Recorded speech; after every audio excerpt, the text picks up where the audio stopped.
歡迎收睇我喺深圳嘅一日行街食飯粵語 vlog， 睇下唔使返工嘅一日喺深圳灣做啲乜嘢啦。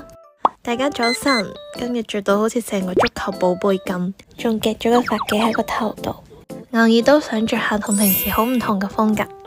大概11點鐘出發，下晝到我哋今日嘅第一站華僑城，是但揾咗間餐廳坐落嚟，竟然意外嘅好食。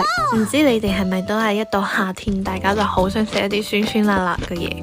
我哋就係，所以中午食得我哋好舒服，食到七七八八，我哋就打算今日下午就先喺華僑城行一行。穿得出乎意料的和地標很大。今次嚟華僑城嘅主要目的就係想嚟佢呢個 market 嚟行一行。呢一間攤位係由全女性團隊創立嘅葡萄酒牌子，每一款酒都超級特別，超中意食芒果嘅我路過呢個攤位，忍唔住即刻買咗個。我哋三個見到呢3把線真係笑到肚痛。仲遇到一間好得意嘅涼茶鋪，呢邊真係好多攤位都好有意思，所以真係好推薦大家過嚟行一行。行到一間寵物用品店，啲衫仔真係超得意啊！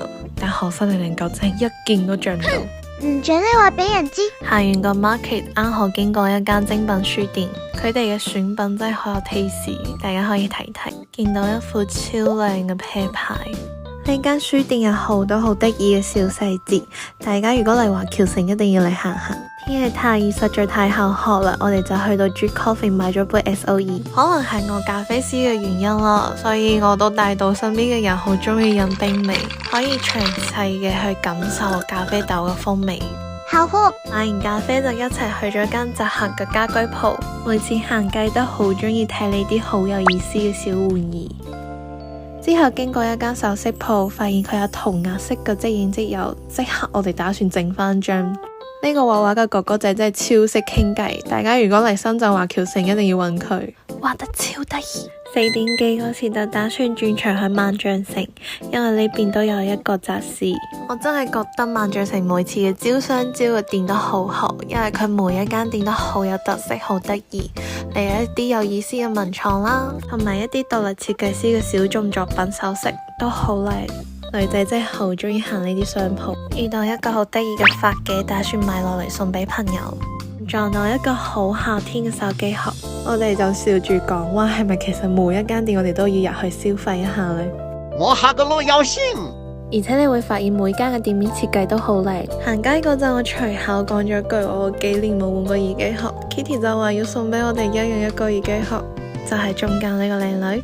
差唔多到時間，我就先去攞我買嘅玉蓮茶樓，然後再去餐廳揾佢哋集合。電梯 free check 一下，因為想食粵菜，所以今晚要食嘅餐廳係秉承品味。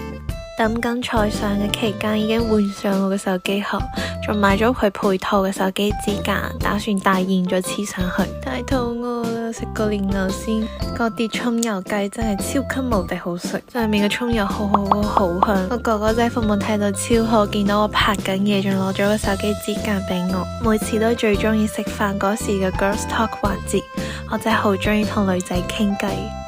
食完飯照舊咁樣去買咗幾杯紅茶公司帶返屋企。